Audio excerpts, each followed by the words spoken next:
Hello everyone, welcome to Vidyashree academy. I hope you are doing well. आज हम discuss करने वाले हैं एमपी का करंट अफेयर, जो कि एमपीपीएससी प्रीलिम्स 2025 और एमपी के वेरियस एग्जाम के लिए काफ़ी महत्वपूर्ण है।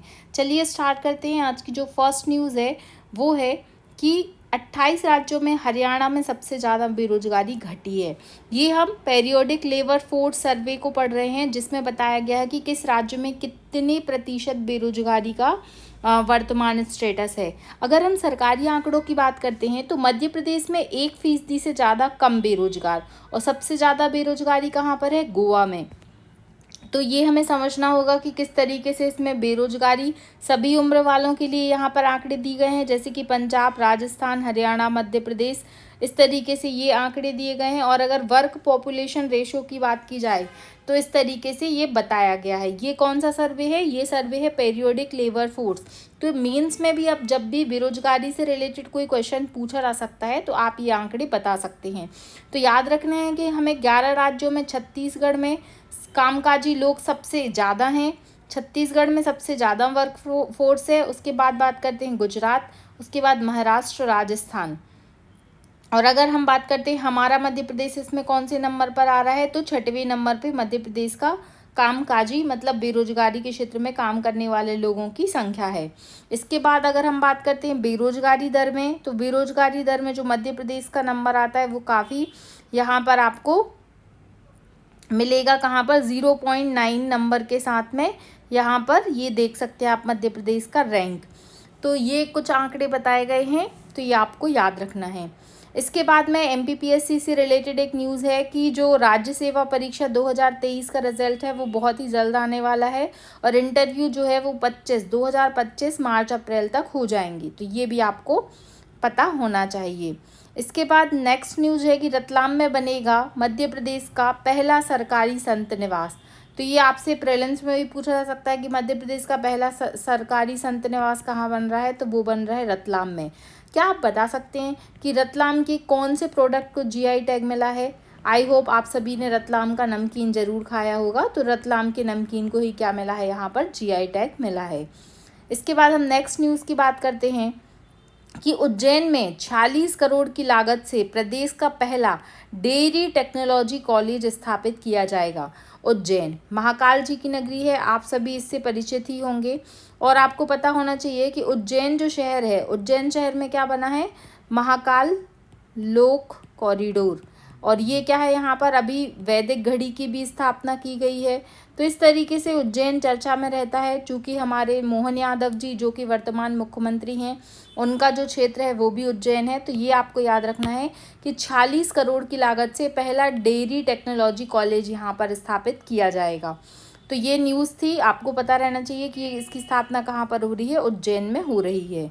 इसके बाद नेक्स्ट जो है न्यूज़ वो है कि मुख्यमंत्री डॉक्टर मोहन यादव की अध्यक्षता में मंत्रालय ने राज्य सैनिक बोर्ड की 20वीं बैठक की अध्यक्षता की है।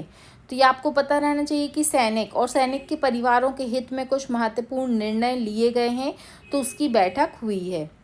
नेक्स्ट जो न्यूज़ है कि मुख्यमंत्री डॉक्टर मोहन यादव जी की अध्यक्षता में मंत्रालय में सैनिक बोर्ड की 20वीं बैठक हुई है। तो उसमें क्या क्या निर्णय दिए गए हैं कि जैसे अगर कोई शहीद है, कोई सैनिक जो है वो शहीद हो जाते हैं, तो उनके आश्रितों को मतलब उनके परिवार वालों को कितना पैसा मिलेगा? 1 करोड़ रुपए मिलेगा। देखिए, किसी भी व्यक्ति की जान की कीमत नहीं लगा सकते, लेकिन ये देश के लिए, देश की रक्षा के लिए जो शहादत होती है उसका बहुत ही महत्वपूर्ण योगदान रहता है। तो उनके परिवार वालों के लिए एक सेवा राशि के रूप में बोल सकते हैं 1 करोड़ रुपए दिया जाएगा। और इस पे बताया गया है कि अगर कोई सैनिक को कोई मतलब कैजुअलिटी होती है तो उसके आधार पे भी सरकार के द्वारा सहायता दी जाएगी। इस तरीके से अलग अलग प्रावधान इसमें दिए गए हैं। नेक्स्ट न्यूज़ की बात करते हैं कि लता मंगेशकर अलंकार समारोह 28 को होगा, 28 सितंबर को होगा, जिसमें सीएम देंगे उत्तम सिंह और के.एस. चित्रा को सम्मान। तो ये भी काफ़ी महत्वपूर्ण न्यूज़ है, क्योंकि आप जानते हैं कि प्रीलिम्स में सम्मान से रिलेटेड क्वेश्चन पूछे जाते हैं। तो लता मंगेशकर जी, जिनका जन्म कहाँ पर हुआ था? हमारी नगरी, जो हमारी फाइनेंशियल कैपिटल है, इंदौर। इंदौर से लता मंगेशकर जी का संबंध रहा है। और आपको ये भी पता रहना चाहिए कि जो सम्मान है वो किसको मिलने वाला है, तो याद रखना चाहिए आपको ये नाम उत्तम सेन और के.एस. चित्रा जी को ये सम्मान मिलने वाला है। लता मंगेशकर सम्मान की शुरुआत कब से हुई और इसमें कितनी राशि प्रोत्साहन राशि दी जाती है, ये आप मुझे कमेंट बॉक्स में लिखकर बताएंगे। नेक्स्ट न्यूज़ की बात करते हैं कि ये मध्य प्रदेश से रिलेटेड नहीं है बट काफ़ी यहाँ पर बहुत ही इम्पॉर्टेंट न्यूज़ रही है ये, जिसमें बोला गया है कि 97 साल में पहली बार ऐसा हुआ है कि ओलंपियाड में 2 गोल्ड मेडल जीते हैं। इसको हम अलग से कवर करेंगे क्योंकि ये बहुत महत्वपूर्ण न्यूज़ है और इसमें क्या है क्वेश्चन पूछा जाएगा। और 92 साल में पहली बार टेस्ट में हार से ज़्यादा जीत, ये भी काफ़ी महत्वपूर्ण न्यूज़ है। फिर इसके बाद हम बात करने वाले हैं रीवा के सोलर प्लांट के बारे में। ये मध्य प्रदेश का बहुत ही फेमस और सर्वाधिक ऊर्जा सोलर कैपेसिटी वाला क्या है सोलर प्लांट है। तो Harvard university Rewa solar plant पे क्या कर रही है, केस स्टडी कर रही है, इसलिए ये चर्चा में रहा है। फिर इसके बाद में यहाँ पर याद रखना है चीन के खिलाफ ऑपरेशन प्लानिंग, तो ये मध्य प्रदेश की न्यूज़ नहीं है, इसे हम अभी कवर नहीं करेंगे। इसके बाद जो नेक्स्ट न्यूज़ है ये भी मध्य प्रदेश से रिलेटेड नहीं है कि दिल्ली की मुख्यमंत्री बन गई हैं। इसके बाद में ये बताया गया है, ये हम डिस्कस कर चुके हैं। इसके बाद में आएगा कि दुनिया के टॉप 3 में आया रतलाम का CM rise Vinoba Bhave school. तो रतलाम बहुत चर्चा में रहा है, इसके पहले हमने डिस्कस किया था कि पहला सरकारी संत निवास कहाँ पर बन रहा है, रतलाम में बन रहा है। और सेकंड न्यूज़ रतलाम से क्या आएगी कि दुनिया के टॉप 3 में आया है CM rise Vinoba Bhave school. CM rise school क्या होते हैं, इनकी क्या विशेषताएं होती हैं, आई होप आपको ये पता होगा। तो ये आपको याद रखना है कि जो रतलाम का CM rise Vinoba Bhave school है वो क्या आया है, टॉप 3 में आया है, तो ये आपको पता रहना चाहिए। नेक्स्ट न्यूज़ है कि कूनो गांधी सागर के बीच में बनेगा सबसे बड़ा चीता संरक्षण क्षेत्र। तो अब कूनो नेशनल पार्क बहुत ही महत्वपूर्ण है, आपको पता ही होगा, ये श्योपुर में आता है और इसमें क्या हुआ था, जो वो चीतों की स्थापना की गई थी ये आप जानते होंगे। तो 5 साल के अंदर पूरा कॉरिडोर का विकास का काम किया जाएगा और मध्य प्रदेश के 8, राजस्थान के 7 और उत्तर प्रदेश के 2 जिलों का यहाँ पर क्या होगा, संगम होगा। मतलब इनकी सहायता से इन जिलों को मिला करके नेशनल टाइगर कंजर्वेशन अथॉरिटी की रिपोर्ट में ये बताया गया है कि इस तरीके से जो चीतों का संरक्षण करना है तो वो बहुत अच्छे से तीनों जो राज्य हैं उनकी सहायता से किया जाएगा। तो आपको पता होना चाहिए कि कौन कौन से राज्यों की मदद से ये कूनो गांधी सागर कॉरिडोर बनाया जाएगा। इसके बाद महत्वपूर्ण न्यूज़ है मध्य प्रदेश की नर्मदा नदी से रिलेटेड कि नर्मदा नदी पर देश का पहला बैराज बनाया जाएगा। ये बहुत ही महत्वपूर्ण है और ये देवास हरदा को क्या करेगा, कनेक्ट करेगा और उन्हीं के बीच में ये नर्मदा नदी पर बनने वाला है पूरा बैराज, जिससे क्या होगा कि बिजली के लिए, पानी के लिए, सिंचाई के लिए, कृषि के लिए, उद्योग के लिए, सबके लिए इसकी क्या होगी, बहुत ही महत्वपूर्ण भूमिका होगी। नेक्स्ट न्यूज़ है कि डॉक्टर मोहन यादव के द्वारा खेल एवं युवक कल्याण विभाग की गतिविधियों की समीक्षा की गई, जिसमें बताया गया कि हमें खेल के इंफ्रास्ट्रक्चर पर बहुत अधिक ध्यान देना होगा और खेल की जो प्राथमिकताएं हैं उनको नियमित तरीके से संचालित करना होगा। इसके बाद है खिलाड़ी बन सकेंगे राजपत्रित अधिकारी। देखिए कोई भी माँ बाप हैं वो चाहते कि उनके बच्चे पढ़ लिख कर कुछ अधिकारी बने, कुछ जीवन में अच्छा करें। तो अगर खेल इस तरीके से प्रमोट करेगा कि अगर कोई अच्छा खिलाड़ी है तो उसको क्या मिलेगा, उसको ऑफिसर कैटेगरी पे जॉब मिल सकती है। तो इस तरीके से क्या होगा कि खेलों को लेकर एक अलग ही प्रोत्साहन बढ़ेगा। और आप जानते भी हैं कि जैसे नीरज चोपड़ा को डीएसपी रैंक का कुछ पद दिया गया है, ऐसे बहुत सारे हैं, जैसे कि जो धोनी है उनको भी बहुत सारी अलग अलग पोस्ट दी गई हैं। इस तरीके से खेलों को प्रोत्साहन दिया जा सकता है। नेक्स्ट जो न्यूज़ है महत्वपूर्ण है कि जस्टिस कैथ होंगे मध्य प्रदेश कोर्ट के चीफ जस्टिस। तो ये करंट अफेयर में था, तो ये नाम आपको पता रहना चाहिए। नेक्स्ट न्यूज़ की बात करते हैं, शहीद अमृता देवी दुनिया में बलिदान और त्याग की मिसाल। आपने शहीद अमृता देवी का नाम सुना होगा कि किस तरीके से उन्होंने अपनी वृक्षों के संरक्षण के लिए अपनी जान की बाजी लगा दी थी। तो इसलिए क्या किया गया है, वृक्षारोपण उनके पुण्यतिथि को याद करते हुए किया गया है। और उनकी शहीद अमृता देवी विश्नोई प्रतिमा का अनावरण डॉक्टर मोहन यादव, जो कि मध्य प्रदेश के वर्तमान मुख्यमंत्री हैं, उनके द्वारा इंदौर शहर में किया गया है, इसलिए ये न्यूज़ चर्चा में थी। इसके बाद जो नेक्स्ट न्यूज़ है वो है दूध उत्पादन को बढ़ाने के लिए 11,000 गाँवों में सहकारी समितियां बनेंगी और 25 साल पुरानी मशीनों की जगह ली जाएगी। ये भी काफ़ी महत्वपूर्ण न्यूज़ है कि मध्य प्रदेश में दूध के उत्पादन को बढ़ावा देने के लिए अब क्या की जाएंगी, सहकारी समितियां बनाई जाएंगी, और जिससे क्या होगा कि दूध उत्पादन का जो पुरानी टेक्निक से किया जा रहा है जिससे प्रोडक्शन कम होता है उसको क्या मिलेगा, बढ़ावा मिलेगा। इसके बाद हम बात करने वाले हैं बोहरीवंद के विकास से जुड़ी हुई बड़ी सौगात। तो डॉक्टर मोहन यादव जी ने क्या किया है कि महत्वपूर्ण घोषणाएं की हैं कि बोहरीवंद को क्या बनाया जाएगा, नगर परिषद बनाया जाएगा, और वहाँ के जो दर्शनीय स्थल हैं उनको भी पर्यटन स्थल के रूप में विकसित किया जाएगा, जैसे कि वहाँ पर रूपनाथ, तिगवा, बिलहरी वाटरफॉल, केन नदी का उद्गम, ऐसी बहुत सारी जगह है जिसको क्या किया जाएगा, पर्यटन स्थल बनाया जाएगा, जिससे कि वहाँ पर टूरिज्म को बढ़ावा मिले। तो ये बोहरीवंद से रिलेटेड कुछ घोषणाएं मुख्यमंत्री जी के द्वारा की गई हैं, तो ये आपको पता रहना चाहिए।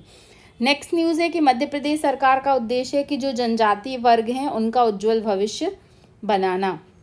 आप जानते हैं कि मध्य प्रदेश में जो है वो जनजातियों की संख्या बहुत अधिक है।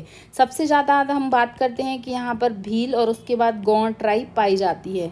तो भील, गौड़, कोल, सहरिया, पारधी, ऐसी अनेक प्रकार की जनजातियाँ मध्य प्रदेश में रहती हैं, जिनके लिए वहाँ के जनजातीय युवाओं के बीच में स्वरोजगार को बढ़ाने के लिए 3 नई घोषणाएं की गई हैं। भगवान बिरसा मुंडा स्वरोजगार योजना, दूसरा टाटिया मामा आर्थिक कल्याण योजना, और तीसरा है मुख्यमंत्री अनुसूचित जनजाति विशेष परियोजना वित्त पोषण योजना। Prelims as well as mains के लिए काफ़ी महत्वपूर्ण हो सकता है। आपको डायरेक्ट मेंस में क्वेश्चन आ सकता है 3 मार्कर में भी और लॉन्ग आंसर में भी, कि मध्य प्रदेश सरकार के द्वारा जनजातीय वर्गों को चलाए जाने वाली योजनाओं का विवरण दीजिए। तो आपको ये तीनों योजनाओं के नाम लिखकर इनका थोड़ा थोड़ा एक्सप्लेनेशन करना है। आई होप आपको ये समझ में आ गया होगा।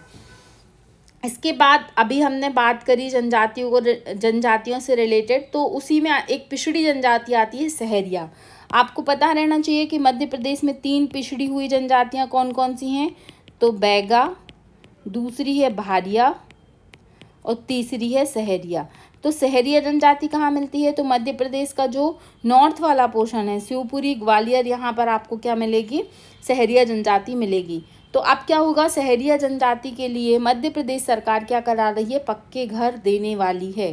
प्रधानमंत्री जनजातीय आदिवासी न्याय अभियान, जिसे हम बोलते हैं PM जनमन योजना, उसके तहत मध्य प्रदेश की जो विशेष पिछड़ी जनजातियां हैं जिनमें बैगा, भारिया और सहरिया आती है, उसमें क्या होगा, अब इन जनजातियों को क्या मिलने वाला है, पक्के घर मिलने वाले हैं। ये मध्य प्रदेश की एक सकारात्मक पहल है।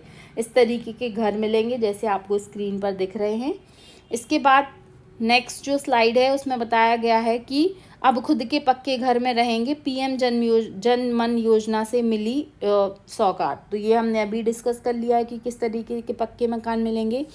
इसके बाद बहुत ही महत्वपूर्ण न्यूज़ है कि मध्य प्रदेश की जनजातीय कला को अब मिल रही है विश्व स्तर पर पहचान। अब ये कैसे हुआ है, तो आप जानते हैं कि जो मध्य प्रदेश की गौड़ ट्राइब है उसके द्वारा क्या की जाती है, पेंटिंग बहुत सुंदर तरीके से की जाती है। तो इसको GI टैग मिल चुका है, अब इसको पेटेंट भी दिया गया है। इससे क्या होगा कि इनकी जो पेंटिंग्स हैं उसको लोग ऐसे जनरली नहीं बेच सकते हैं। उसके लिए पर्टिकुलर एक वेबसाइट पे जाकर जो वन्या प्रकाशन संस्थान है वो क्या बनाएगी, एक वेबसाइट बनाएगी और ई-कॉमर्स प्लेटफॉर्म मुहैया कराएगी, जिसके द्वारा ये अपनी पेंटिंग्स को बेच सकते हैं, जिससे क्या होगा, इनको रोजगार भी मिलेगा। ये हम डिस्कस कर चुके हैं न्यूज़। इसके बाद कुछ और न्यूज़ हैं, जैसे मध्य प्रदेश के मुख्य सूचना आयुक्त बने सेवानिवृत्त DG विजय यादव। ये नाम आपको याद रखना है कि मध्य प्रदेश के नए मुख्य सूचना आयुक्त कौन बन चुके हैं, तो उनका नाम है विजय यादव जी। ये आपको याद रख लेना है। इसके बाद में हम डिस्कस करने वाले एक महत्वपूर्ण न्यूज़, बैरसिया पंचायत। ये नाम आप कहाँ पर पढ़ते हैं, जब हम MP का स्टैटिक फैक्ट याद करते हैं तो बैरसिया पंचायत का नाम आता है। आपको बताना है कि ये क्यों फेमस है। देश की पहली पेपरलेस वोटिंग की शुरुआत बैरसिया पंचायत से हुई है, इसलिए काफ़ी चर्चा में रहा है। फिर एक थॉट दिया गया है कि पढ़ना कभी ना बंद करें, क्योंकि पढ़ाई एक ऐसा इन्वेस्टमेंट है जो पूरी ज़िंदगी आपको रिटर्न देती रहेगी। देखिए, बात सिर्फ यहाँ पर हम जो स्टडी करते हैं एग्ज़ाम के लिए उसकी नहीं है। बहुत सारी ऐसी बुक्स हैं, बहुत सारी ऐसी चीज़ें हैं जो अगर आप पढ़ते रहेंगे ना तो आपको जीवन में कभी भी निगेटिव फील नहीं होगा। आपको हर रोज़ कुछ अच्छा जानने के लिए मिलेगा। वर्तमान युग एआई का हो चुका, आर्टिफिशियल इंटेलिजेंस का है, मोबाइल है, सब कुछ है, बट जो बुक्स पढ़ने से आपको जो आनंद मिलता है वो उसका रिप्लेसमेंट कुछ भी नहीं हो सकता है। तो पढ़ते रहिए, खुश रहिए। इसके बाद में जो राष्ट्रीय शिक्षक दिवस हम जानते हैं कि 5 सितंबर को मनाया जाता है, तो इसमें बताया गया है कि राष्ट्रीय शिक्षक दिवस पुरस्कार मध्य प्रदेश के कौन कौन से व्यक्तियों को मिला है, उनकी लिस्ट यहाँ पर दी गई है। तो ये भी आप एक बार देख सकते हैं कि कौन कौन से शिक्षकों को राष्ट्रीय शिक्षक दिवस पुरस्कार से नवाजा गया है। इसके बाद यहाँ पर एक और महत्वपूर्ण न्यूज़ है कि मांडू पर्यटकों को लुभा रहा है गोदिया घो झरना। ये एग्ज़ाम में नहीं आएगा, बस ये न्यूज़ में था इसलिए आपको बता दिया कि मांडू में ये झरना आता है। यहाँ पर खरगोन में वृक्ष गंगा अभियान के तहत रोपे गए 63,000 पौधे। तो ये खरगोन में वृक्ष गंगा अभियान चलाया जा रहा है, जिससे पर्यावरण संरक्षण के लिए वृक्षारोपण किया जा रहा है। फिर बहुत ही महत्वपूर्ण न्यूज़ है एग्जाम की दृष्टि से, एमपीपीएससी के लिए एक क्वेश्चन आपसे पूछा जा सकता है कि महाराष्ट्र को पीछे छोड़ 2 साल के बाद फिर बना सोया स्टेट मध्य प्रदेश। आप जानते हैं कि मध्य प्रदेश को अनेक नामों से जाना जाता है, जैसे इसे नदियों का मायका कहा जाता है, सोया प्रदेश कहा जाता है, भारत का हृदय स्थल कहा जाता है। तो ये सोया प्रदेश मध्य प्रदेश को जाना तो जाता है, लेकिन हम लास्ट 2 ईयर की बात करते हैं तो महाराष्ट्र में जो सोयाबीन का प्रोडक्शन है वो कंपेयर टू मध्य प्रदेश अधिक हुआ था, इसलिए पुनः मध्य प्रदेश ने सोयाबीन के उत्पादन में बढ़ोतरी की है और मध्य प्रदेश फर्स्ट रैंक पर आ गया है, ये आपको याद रखना है। इसके बाद अगर हम आंकड़ों की बात करते हैं तो 5.47 मिलियन टन उत्पादन के साथ पहले स्थान पर सोयाबीन उत्पादन में हमारा प्यारा मध्य प्रदेश आ चुका है। और अगर हम टोटल प्रोडक्शन की बात करते हैं तो देश के कुल उत्पादन में मध्य प्रदेश के द्वारा 41.92% सोया का प्रोडक्शन किया जाता है। इसके बाद बहुत ही महत्वपूर्ण है कि खनिज संपदा में, अगर हम खनिज संपदा की बात करते हैं तो मध्य प्रदेश राष्ट्रीय स्तर पर कहाँ कहाँ आगे है। तो तांबा के प्रोडक्शन में पहला नंबर है, मैग्नीज के प्रोडक्शन में पहला नंबर है और हीरा के उत्पादन में पहला नंबर है। इसके बाद सेकंड रैंक की बात करते हैं तो रॉक फॉस्फेट में एमपी का सेकंड रैंक आता है, चूना पत्थर में तीसरा और कोयला के उत्पादन में मध्य प्रदेश का चौथा स्थान आता है। इस तरीके से हम बता सकते हैं कि खनिज संपदा की राष्ट्रीय रैंकिंग में पायरोफ्लाइट के उत्पादन में भी मध्य प्रदेश अग्रणी रहा है। यहाँ देश के उत्पादन का टोटल जो पायरोफ्लाइट का प्रोडक्शन होता है उसका 41% प्रोडक्शन एमपी के द्वारा किया जा रहा है। इसके बाद तांबा उत्पादन में देश का प्रमुख केंद्र है मध्य प्रदेश। अगर हम, चूंकि ये फर्स्ट रैंक रखता है इसलिए मेंस के अकॉर्डिंग आपको ये आंकड़े अगर पता है एग्जैक्ट तो बहुत ही अच्छा है कि 163.9 मैट्रिक टन कॉपर का प्रोडक्शन होता है देश में। और अगर हम मध्य प्रदेश की अकेले बात करते हैं तो 120 मैट्रिक टन मध्य प्रदेश में। तो ये आपको याद रखना है, मतलब मध्य प्रदेश में अगर हम टोटल कॉपर का प्रोडक्शन देखें तो 73% प्रोडक्शन केवल हमारे एमपी में होता है। बस अगर आपको इतने सारे आंकड़े याद नहीं होते और ये बस पता है ना तो ये आप लिख सकते हैं। इसके बाद ये सब बताया गया है यहाँ पर कि कोयले का उत्पादन, चूना पत्थर, लोएस्क, रॉक फॉस्फेट, बॉक्साइट, मैग्नीज। तो ये अगर आप नोट करना चाहें तो नोट कर सकते हैं, क्योंकि मेंस में आपको ये बहुत ही अच्छा नंबर दिला सकते हैं आंकड़े। इसके बाद में पीएम गरीब कल्याण योजना के बारे में बताया गया है कि कैसे जनमन योजना और पीएम गरीब कल्याण योजना, ये सब योजनाएं क्या कर सकती हैं, विकास में बहुत ही महत्वपूर्ण भूमिका निभाती हैं। मेंस की दृष्टि से देखा जाए तो ये चार्ट आप यूज़ कर सकते हैं कि मानवों के विकास के लिए, गरीबों के लिए या आम नागरिक के लिए कौन कौन सी योजनाएं चलाई जा रही हैं, उसमें आप ये आंसर राइटिंग में इस चार्ट का यूज़ कर सकते हैं। फिर इसके बाद में यहाँ पर बताया गया है कि राजस्व महाअभियान 2.0, सुशासन से मध्य प्रदेश की पहचान, जन जन की पूरी होगी आस। तो ये बताया गया है कि राजस्व महाअभियान 2.0 चलाया जा रहा है, जिसके अंतर्गत सब कुछ बताया गया है कि 49 लाख से अधिक प्रकरणों का निराकरण किया जाएगा। 88 लाख से ज़्यादा क्या की जाएंगी, ई KYC को कंप्लीट किया जाएगा। जो लंबित प्रकरण है, मतलब जो कुछ केस हैं उनको क्या किया जाएगा, उनका सोल्यूशन किया जाएगा। तो ये सब चीज़ें यहाँ पर बताई गई हैं कि जो भी अगर आप सर्टिफिकेशन से रिलेटेड जो भी चीज़ें रुकी हुई हैं तो उसको कैसे जल्दी से जल्दी उसका निराकरण किया जाएगा, वो इस अभियान के द्वारा किया जाएगा। इसके बाद में यहाँ पर मैग्नीज के उत्पादन में मध्य प्रदेश नंबर 1 पर है, तो ये बताया गया है यहाँ पर। और यहाँ पर गांधी जयंती पर बोला गया था कि जेल अब सुधार संस्थान, मतलब गांधी जयंती से ये पहल होने वाली है कि 100 साल पुराने जेल मैनुअल की जगह लेंगे नया अधिनियम। तो जो 100 साल पुराने जेल हैं उनमें क्या होगा, अब सुधार किया जाएगा। तो ये भी एक अच्छी पहल है। इसके बाद में नेक्स्ट न्यूज़ है कि मोहनजोदाड़ो की समकालीन सभ्यता को सामने नहीं ला पाए हम, इसलिए प्रदेश में जो ASI है, मतलब जो उत्खनन का काम करता है, आर्कोलॉजिकल डिपार्टमेंट, तो उसमें क्या होगा, एरन में 3900 साल पुराना महल 3.5 साल में भी नहीं निकाल सके। ये बताया गया है कि किस तरीके से जो आर्कोलॉजिकल डिपार्टमेंट है उसकी एक तरीके से ये बोल सकते हैं कि पिछड़ी हुई, वो बोल सकते हैं कि ये काम जल्दी होना चाहिए था बट ये नहीं हुआ है, तो उसी पर ये रिपोर्ट आई थी। आई होप आपको समझ में आ गया होगा। इसमें आपको बताना है कि जो एरन है वो मध्य प्रदेश में क्यों फेमस है।